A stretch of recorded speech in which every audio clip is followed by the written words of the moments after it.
This is Subin Yoon from CKF. Fairy ointments. Dame Goody was a nurse that looked after sick people and minded babies. One night she was woke up at midnight, and when she went downstairs, she saw a strange, squinty-eyed, little ugly old fellow, who asked her to come to his wife, who was too ill to mind her baby. Dame Goody didn't like the look of the old fellow, but business is business, so she popped on her things and went down to him. And when she got down to him, he whisked her up with onto a large coal black horse with fiery eyes that stood at the door, and soon they were going at a rare pace, Dame Goody holding on to the old fellow like grim death. They rode and they rode, till at last they stopped before a cottage door. So they got down and went in and found the good woman abed with the children playing about, and the babe, a fine bouncing boy, beside her. Dame Goody took the babe, which was as fine a baby boy as you'd wish to see. The mother, when she handed the baby to Dame Goody to mind, gave her a box of ointment and told her to stroke the baby's eyes with it as soon as it opened them. After a while, it began to open its eyes. Dame Goody saw that it had squinty eyes just like its father. So she took the box of ointment and stroked its two eyelids with it. But she couldn't help wondering what it was for, as she had never seen such a thing done before. So she looked to see if the other things were looking, and when they were not noticing, she stroked her own right eyelid with the ointment. No sooner had she done so, than everything seemed changed about her. The cottage became elegantly furnished.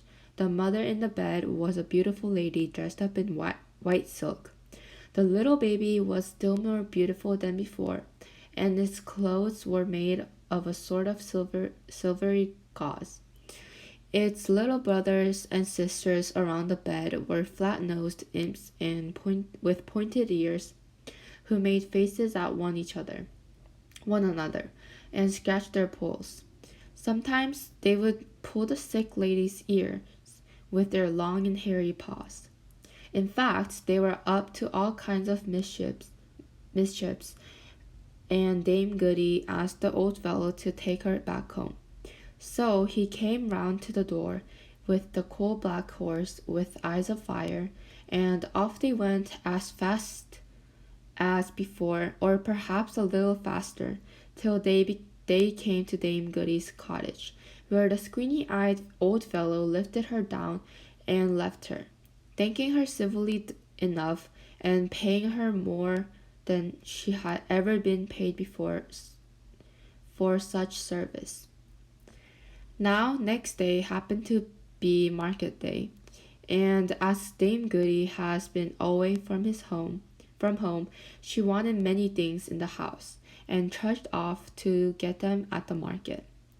As she was buying the things she wanted, who would she see but the squinty-eyed old fellow, who had taken her on the coal black horse. And what do you think he was doing? Why, he went about from stall to stall, taking up things from each. Here's some fruit, and there's some eggs, and so on, and no one seemed to take any notice. Now, Dame Goody did not think it her business to interfere, but she thought she ought not to let so good a customer pass without speaking. So she ups to him and bobs a curtsy and said, "Good sir, I hopes as how your good lady and the little one are as well as." But she couldn't finish what she was saying, for the funny old fellow started back in surprise, and he says to her, says he, "What, do you see me today?" "See you?" says she. "Why, of course I do, as plain as the sun in the skies. And what's more," says she, "I see you are busy too, into the bargain."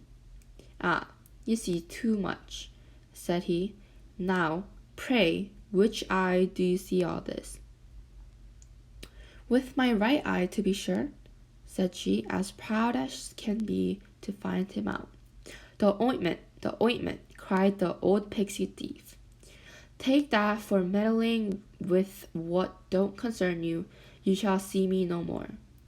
And with that he struck her on her right eye, and she couldn't see him anymore. And what was worse, she was blind on the right side from that hour till the day of her death. That's it for today. Thank you.